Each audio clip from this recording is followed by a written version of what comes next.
10ஆம் வகுப்பு தமிழ் இயல் 1 கற்கண்டு பகுதியில் பாடத் தலைப்பு சொல். ஓர் எழுத்து தனித்தோ பல எழுத்துகள் சேர்ந்தோ பொருள் தரும் வகையில் அமைவது சொல் ஆகும். கை கால் முகம் கழுவுக என்ற சொற்றொடரில் கை என்பது ஓரெழுத்துச் சொல், கால் என்பது 2 எழுத்துச் சொல், முகம் என்பது 3 எழுத்துச் சொல், கழுவுக என்பது 4 எழுத்துச் சொல். இவ்வாறு ஓர் எழுத்து தனித்தோ பல எழுத்துகள் சேர்ந்தோ பொருள் தரும் வகையில் அமைவது சொல் ஆகும். அவன் அரசர் இது ஆண்பால், அவள் அரசி என்பது பெண்பால், அவர் மக்கள் என்பது பலர்பால். ஆண்பால், பெண்பால், பலர்பால் என்பவை உயர்திணையைச் சேர்ந்தவை. மாடு, மலை என்பவை ஒன்றன்பால், மாடுகள், மலைகள் என்பவை பலவின்பால். ஒன்றன்பாலும் பலவின்பாலும் அஃறிணை வகையைச் சார்ந்தவை.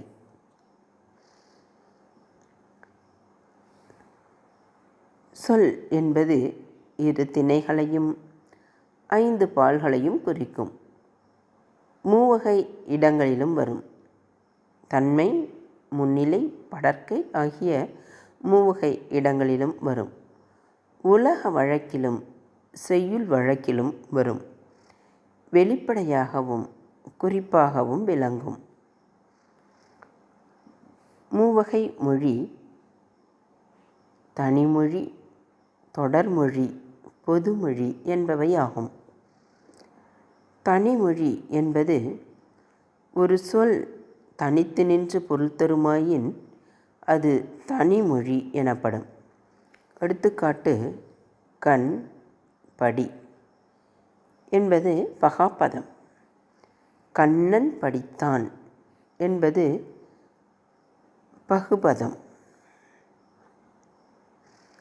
தொடர்மொழி 2 அல்லது அதற்கு மேற்பட்ட தனிமொழிகள் தொடர்ந்து வந்து பொருள் தருவது தொடர்மொழி ஆகும். எடுத்துக்காட்டு கண்ணன் வந்தான், மலர் வீட்டுக்குச் சென்றாள். பொதுமொழி ஒரு சொல் தனித்து நின்று ஒரு பொருளையும் அச்சொல்லே பிரிந்து நின்று வேறொரு பொருளையும் தந்து தனிமொழிக்கும் தொடர்மொழிக்கும் பொதுவாய் அமைவது பொதுமொழி ஆகும். எடுத்துக்காட்டு 8 என்பது 8 என்ற எண்ணை குறிக்கும். வேங்கை என்பது வேங்கை என்னும் மரத்தை குறிக்கும். இவையே எல் கூட்டல் து எனவும் வேம் கூட்டல் கை எனவும் தொடர்மொழிகளாய் பிரிந்து நின்று எல்லை உன் வேகின்ற கை எனவும் பொருள் தரும். இவை இரு பொருள்களுக்கும் பொதுவாய் அமைவதால் பொதுமொழியாகவும் இருக்கிறது. தொழிற்பெயர் ஒரு வினை அல்லது செயலை குறிக்கும் பெயரானது எண், இடம், காலம், பால் ஆகியவற்றை குறிப்பாகவோ வெளிப்படையாகவோ உணர்த்தாமல் வருவது தொழிற்பெயர் எனப்படும். எடுத்துக்காட்டு ஈதல், நடத்தல். விகுதி பெற்ற தொழிற்பெயர்கள் வினையடியுடன் விகுதி சேர்வதால் உருவாகும் தொழிற்பெயர் விகுதி பெற்ற தொழிற்பெயர் ஆகும். வினையடி நட, விகுதி தல், தொழிற்பெயர் நடத்தல். வினையடி வாழ், விகுதி கை, தொழிற்பெயர் வாழ்க்கை. வினையடி ஆள், விகுதி அல், தொழிற்பெயர் ஆளல். ஒரே வினையடி பல விகுதிகளையும் ஏற்கும். நட என்பது வினையடி. நடை, நடத்தை, நடத்தல் என்பது தொழிற்பெயர். எதிர்மறை தொழிற்பெயர். எதிர்மறை பொருளில் வருவது எதிர்மறை தொழிற்பெயர் ஆகும். எடுத்துக்காட்டு: நடவாமை, கொல்லாமை.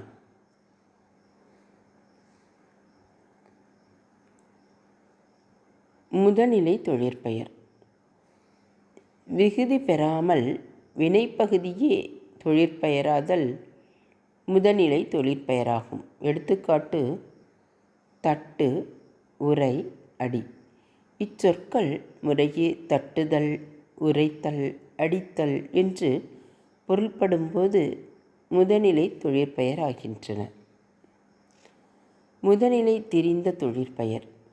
விகுதி பெறாமல் முதனிலை திரிந்து வரும் தொழிற்பெயர் முதனிலை திரிந்த தொழிற்பெயராகும்.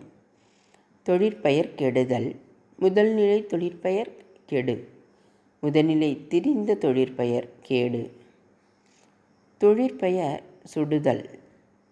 முதனிலை தொழிற்பெயர் சுடு. முதனிலை திரிந்த தொழிற்பெயர் சூடு. வினையால் அணையும் பெயர். ஒரு வினைமுற்று பெயரின் தன்மையை அடைந்து வேற்றுமை உருபு ஏற்றும் ஏற்காமலும் வேறொரு பயனிலையை கொண்டு முடிவது வினையால் அணையும் பெயர் எனப்படும்.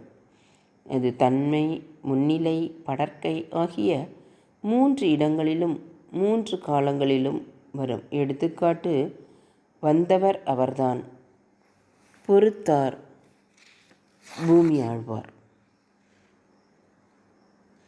தொழிற்பெயர்கள்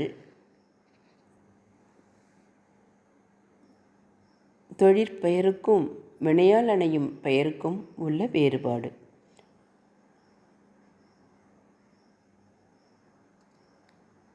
வினை பெயர்த்தன்மையாகி வினையையே உணர்த்தி நிற்கும் தொழிற்பெயரில். தொழிலை செய்யும் கருத்தாவை குறிப்பது வினையால் அணையும் பெயர்.